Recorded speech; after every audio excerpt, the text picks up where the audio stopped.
literatura, sí hay que dejar a un lado la moral o las buenas costumbres, pero para centrarse en la condición humana.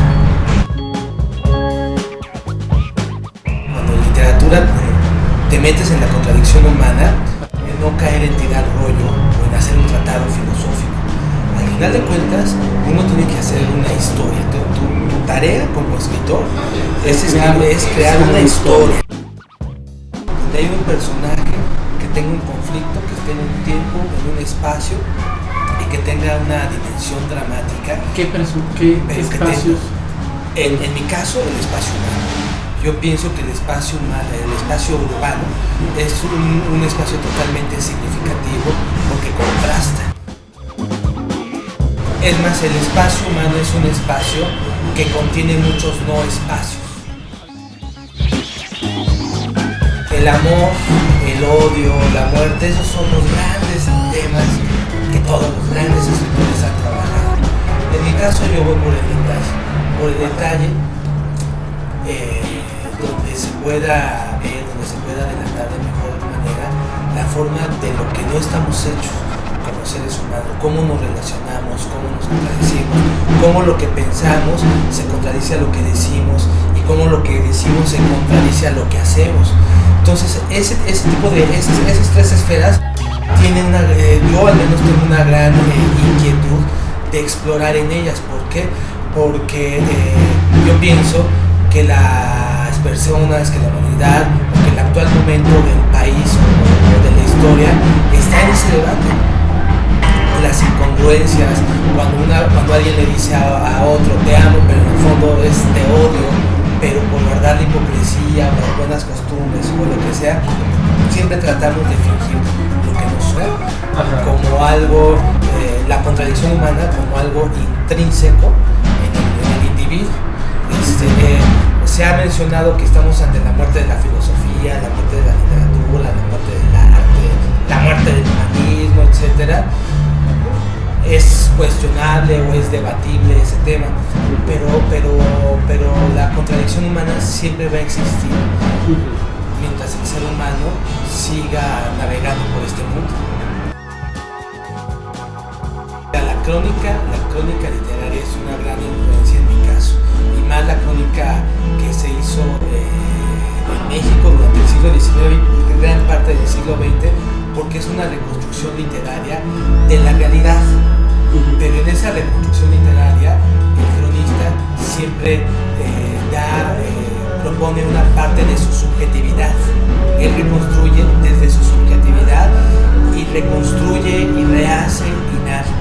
Yo creo que, por ejemplo, hay una crónica magnífica de Manuel Paino, de estos grandes que hablan sobre la Candelaria de los Patos. Entonces, por ejemplo, desde el vocabulario, la situación dramática, uno como lector siente el miedo. Al menos en lo personal, yo para meterme en esto de la literatura me encontré con tres grandes autores que me rompieron la madre.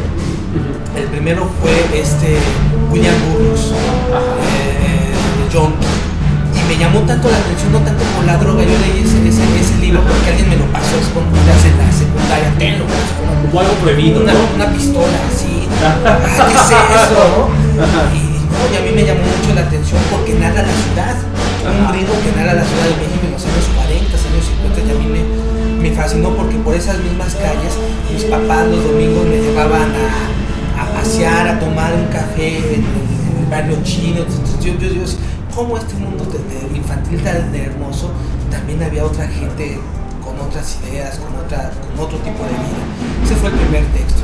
El segundo texto que ya me llegó como en la prepa del CCH fue La Naranja Mecánica, de Anthony Burgess. Entonces yo cuando leí a Burgess, la historia está poca madre, el personaje, pero lo que más me llamó fue el lenguaje, cómo inventaba palabras para hacer su propia realidad, la milicia, el ideal, en fin. Todo el texto de Anthony Burgess es un texto que desde un punto de vista lingüístico es riquísimo, pero más allá de eso, desde el punto de vista literario, reconstruye el texto, reconstruye otro mundo a partir de las palabras que tienen los personajes, del lenguaje que utilizan. Entonces yo dije, yo también, hay uno de estos filósofos habla sobre el límite del mundo, ese límite del lenguaje. Claro, por supuesto, pero no hay que quedarse ahí. Más bien hay que, si el lenguaje no me alcanza para describir mi mundo, entonces rehagamos el lenguaje.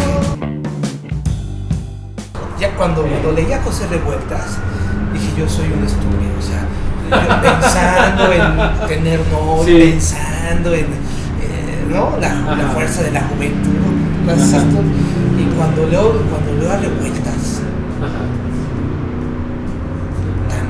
ahí dije, la literatura te hace sentir un vértigo, un vacío, una angustia, y lo mejor es que no te da respuestas, te cuestiona más. En el forajido, en el rechazado, en el que no está aceptado por la sociedad, en el otro que refleja los peores pecados del establecido, ahí encontramos lo más honesto del ser humano. El espacio urbano no como un escenario, sino como una forma de significación. Y también esto creo que tiene que ver mucho con los imaginarios urbanos. ¿Cómo nos imaginamos la ciudad? ¿Cómo nos imaginamos que estamos en la ciudad? ¿Cómo nos imaginamos que vivimos en esa ciudad?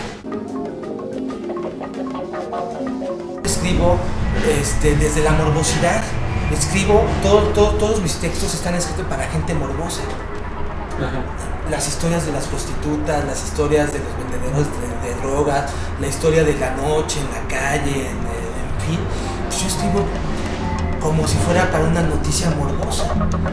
Me doy dando cuenta que eso editorialmente funciona, me pagan miles de dólares por todo lo que escribo. Entonces utilizo esa fórmula que igual los mercadólogos, no sé cómo le llamen, que está muy medida para vender productos.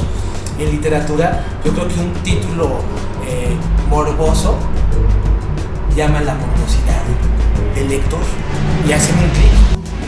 Yo creo que el valor de la literatura, no ahora, sino desde siempre, ha sido su gran capacidad de contrastar al ser humano, contrastarlo con sus ideas, sus pensamientos y sus sentimientos. Contrastarlo no para darle respuestas, sino para cuestionarlo, para cuestionar su mediocridad, su vacío, su ilusión estúpida.